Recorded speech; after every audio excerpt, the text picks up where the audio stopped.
Greener Media's Mining Weekly is interviewing Sarah Kalos, the Chief Financial Officer of the De Beers Group, a business within the Anglo American, which today reported 49% lower half-year earnings. Can we kick off by you telling us about the macro headwinds that the diamond business faced during the first half of this year? Good afternoon, Martin. Good to talk to you again. So as you rightly point out, the macroeconomic conditions have been tougher than we would like. It's easy to forget, but in 21-22 were outstanding years for the diamond industry.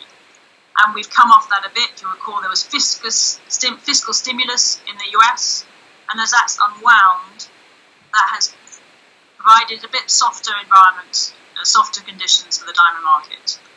And then India demand has been strong. And then if you look across to China, where I think we all hoped for the pent-up demand in China to come through as it had in the US, and that's been a bit slower than we expected. So overall, tough macro environments for us in the first half.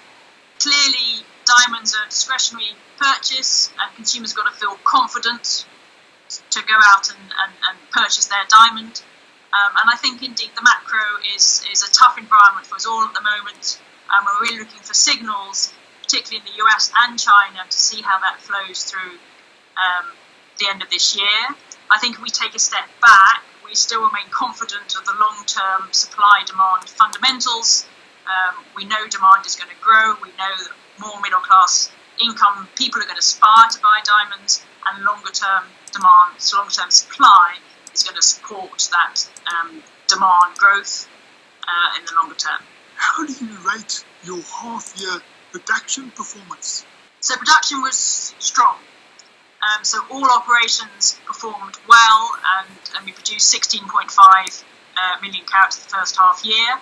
We saw increases across most of our assets, the only exception being Venetia, and this is where, as planned, we've transitioned from the open pit to the underground, and I'm sure you saw announced earlier this month first production on Venetia Underground, which is a really important milestone for our South African asset. And what benefits are on the way from Venetia Underground project now that first production has been achieved? Yeah, so it's been a really hard-earned milestone. I think we've got to be very conscious that we've got quite an extensive ramp-up coming through the system, but I'm really proud of how the team has worked together and delivered this key milestone for them.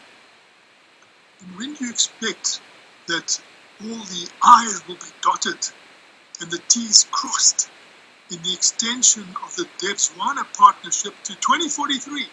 So the agreement with the government of Botswana is a really important agreement. I'm delighted that we reached agreement in principle at the end of June. But as you say, that was agreement in principle, and we have to work through the long-form agreements, which will take months, not weeks, and then ultimately it will go to both shareholders for support. Then why is this new 25-year agreement and mining license so important to De Beers, this Botswana agreement that gives you a mining license for 25 years? So it's great. So it secures our access to real tier one assets, some of the best diamond mines in the world. We've been a partner with the government of Botswana for 50 odd years, and we look forward to the next 50 with the people of Botswana. Getting to the new sales arrangement now, going to 2033, when will all the details be sorted out in that arrangement?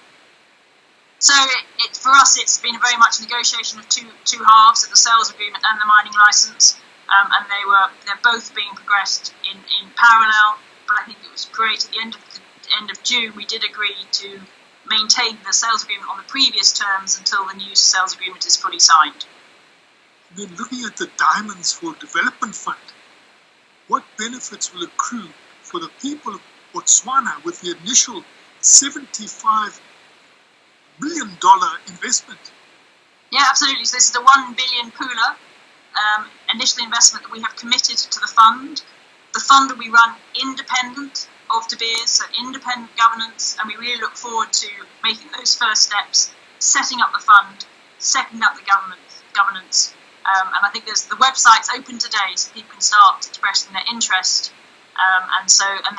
Then the fund will decide how they absolutely invest in Botswana, different projects, whether it's clean agriculture, water, solar, to really invest in the future of Botswana. And sadly, Mining Weekly has been told of an incident in which a pilot doing exploration work on De Beers leases lost his life in a plane accident in Angola. What have investigations revealed about the aviation fatality so far? Yeah, a real tragic accident. As you say, we've begun exploring in Angola, and a pilot's very sadly lost his life. We're obviously working with Angolan authorities to really distill learnings, but it's a terrible incident for the whole De Beers family. And what, in your view, should be the biggest takeaway from this interview we're doing now? Thanks, Martin. So, strong production in the first half year, tricky macro conditions, but absolute conviction and focus from the whole De Beers group to ensure that we are focusing on cash in the short term and are going to come through this more resilient and more successful. That was Creamer Media's Mining Weekly, speaking to Sarah Kalos, the Chief Financial Officer of the De Beers Group.